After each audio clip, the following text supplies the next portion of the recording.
From translation, ISV, International Standard Version. This 242 day of the year. Today we are reading passages Ezekiel 1 to 4.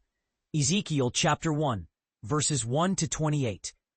In the 30th year, on the 5th day of the 4th month, while I was among the exiles by the Chebar River, the heavens opened, and I saw visions from God. On the 5th day of the month, it was the 5th day of the year, for the 5th year of King Jehoiachin's exile, the word of the Lord came to Ezekiel, son of Buzi, the priest, by the Chebar River, in the land of the Chaldeans, and the hand of the Lord was on him there. I looked, and suddenly a stormy wind came from the north. A great cloud, fire, and a brilliant light surrounded it, and from within it there was something like gleaming metal. Also from within it came the likeness of 4 living creatures, and this was their appearance. They had the likeness of a man. Each one had 4 faces, and each one had 4 wings. Their legs were straight, and their feet had hooves like those of a calf. They sparkled like polished bronze. They had human hands under their wings, and the 4 of them had their faces and wings like this. Their wings were joined to one another. They did not turn as they moved, but each one went straight ahead. As for their faces, each of the 4 had the face of a man, and on the right side each had the face of a lion, and on the left side each had the face of an ox, and each had the face of an eagle. Their faces were like this, and they had their wings spread out above. 2 of the wings of each one touched another, and 2 covered their bodies. Each one went straight ahead. Wherever the Spirit wanted to go, they went, and they did not turn as they moved. In the midst of the living creatures, there was something that looked like burning coals of fire, like torches. It seemed to move back and forth among the creatures. The fire was brilliant, and from the fire went lightning. The creatures ran back and forth in appearance like a flash of lightning. Now as I looked at the living creatures, I saw a wheel on the ground beside each of the 4-faced creatures. The appearance of the wheels and their workmanship was like this. They sparkled like chrysolite, and all 4 of them looked alike. Their appearance and their workmanship were like a wheel within a wheel. When they moved in any of their 4 directions. They did not turn as they moved. Their rims were high and awesome, and all 4 of their rims were full of eyes all around. When the living creatures moved, the wheels moved beside them. And when the living creatures rose from the earth, the wheels also rose. The spirit of the living creatures was in the wheels. So wherever the Spirit went, the wheels and the living creatures moved with them. When those moved, these moved. And when those stood still, these stood still. And when those rose from the earth, the wheels also rose beside them. For the spirit of the living creatures was in the wheels. The likeness of a firmament was above the heads of the living creatures. It was like a brilliant crystal dome spread out above their heads. Under the firmament, their wings were stretched out straight, one toward the other. Each one had 2 that covered their bodies on their right side and on their left side. When they moved, I heard the sound of their wings. It was like the sound of many waters, like the sound of the Almighty, a tumult like the sound of an army. When they stood still, they let down their wings. There was a voice from above the firmament that was over their heads. When they stood still, they let down their wings. Above the firmament that was over their heads, there was the likeness of a throne, appearing like a sapphire stone. And on the likeness of the throne was a likeness as the appearance of a man. I saw, as it were, a glowing metal, like a fire from his waist and upward, and from his waist and downward I saw something like a fire.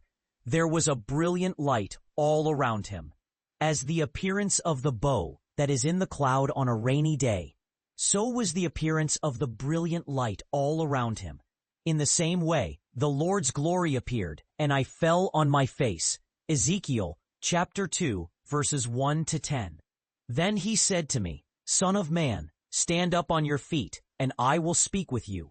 As he spoke, the Spirit entered into me, and he set me on my feet, and I heard him speaking to me. He said to me, Son of man, I am sending you to the Israelites, to a rebellious nation that has rebelled against me. They and their fathers have transgressed against me to this very day. The children are stubborn and hard-hearted. I am sending you to them, and you are to tell them, the Lord God says.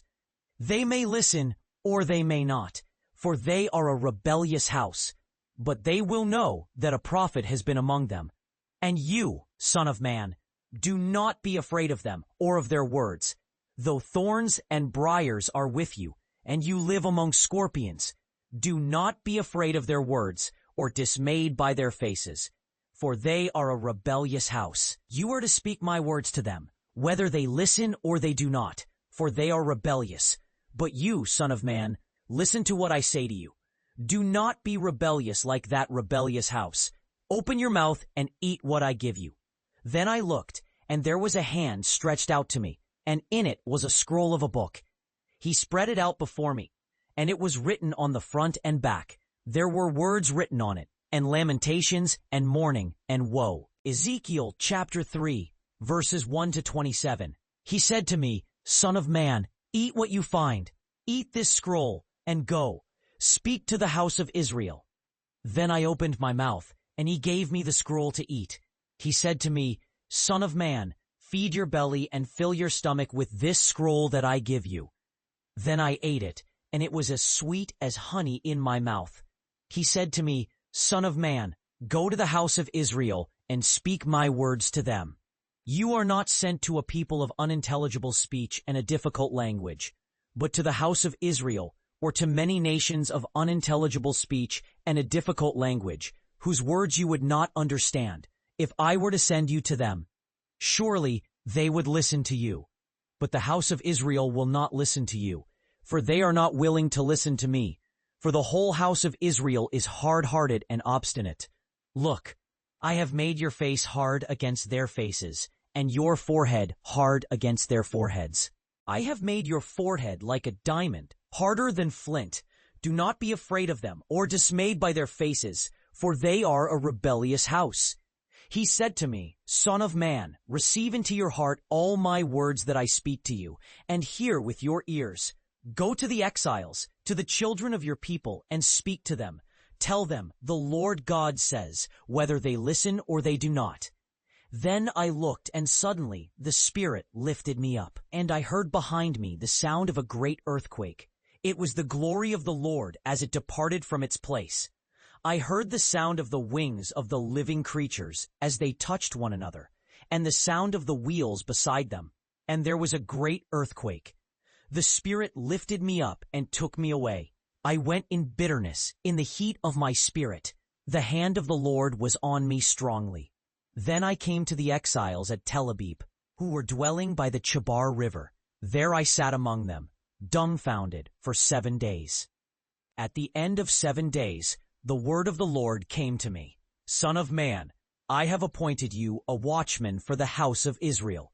Whenever you hear a word from my mouth, you are to warn them for me. When I say to the wicked, you will surely die, and you do not warn them, or speak to warn the wicked from their wicked way, so that they may live, that wicked person will die in their iniquity, but I will hold you responsible for their blood. But if you warn the wicked, and they do not turn from their wickedness or from their wicked way, they will die in their iniquity, but you will have delivered your soul. Again, when a righteous person turns from their righteousness and commits iniquity, and I lay a stumbling block before them, they will die. If you did not warn them, they will die in their sin, and their righteous deeds that they had done will not be remembered. But I will hold you responsible for their blood. However, if you warn him and he doesn't turn from his wicked way, he'll die in his sin, but you'll have saved yourself. The Lord's hand came upon me there, and he told me to get up and go out to the plain. When I got there, I saw that the Lord's glory was standing there, just like I had seen by the Chebar River, and I fell to my face. The Lord entered and said to me, Get up, go out to the plain, and I'll talk to you there. So I got up, went out, and stood there. Then the Lord spoke to me, saying, Look, I'm going to make your tongue stick to the roof of your mouth, so you won't be able to speak to them any more. neither as a rebuker nor as a prophet. But when they approach you, don't be afraid of them, for I'm going to empower you to speak to them, and you won't be silenced. You won't be intimidated by them either, for I'm with you to protect you. The Lord said to me, I'm going to make your tongue stick to the roof of your mouth, so you won't be able to speak to them anymore, neither as a rebuker nor as a prophet. However, when I speak with you, I'll open your mouth, and you'll tell them, this is what the Lord God says. Whoever will listen, and whoever won't, for they're a rebellious house. Ezekiel chapter 4, verses 1-4. Now, son of man, get a brick, lay it in front of you, and draw the city Jerusalem on it. Then lay siege against it, build a siege wall, throw up a ramp, pitch military encampments, and place battering rams all around it. Take an iron plate and set it up like an iron wall between you and the city, and set your face toward it. It will be under siege, and you'll besiege it. This will be a sign to the house of Israel. Then lie down on your left side and place the iniquity of the house of Israel on it.